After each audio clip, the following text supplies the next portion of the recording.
Hey guys, I have my Volvo XC90 T5 right here. It's a 2016 Volvo XC90 T5, and I have just arrived from a China holiday.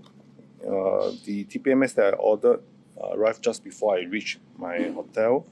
The part number stated in the box is 313-622-304.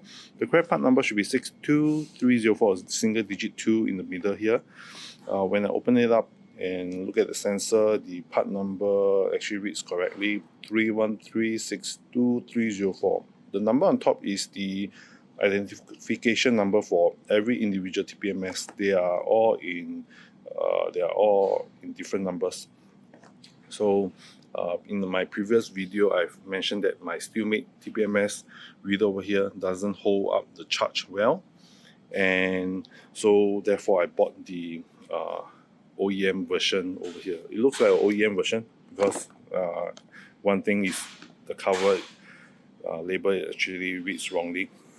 So I hope it works. This, I think, is an OEM version, and I'll wait for my tire shop to open and get it replaced. Let's wait.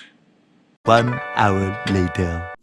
I've installed the TPMS, and now I will do the calibration. You can watch my previous video on how to do the orbit configuration, and now I'll bring my car for a spin and see if it reads the TPMS. Let's go. A few moments later.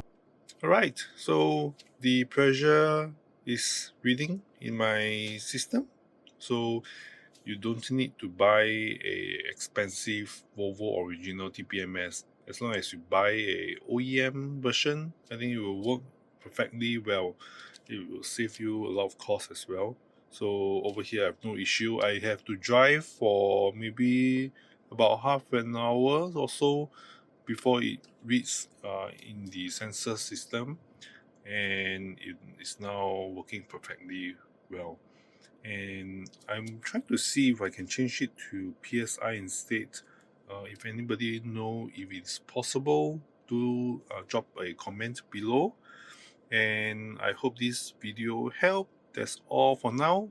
Thanks for watching, and if you like the video, do like and subscribe. Bye bye.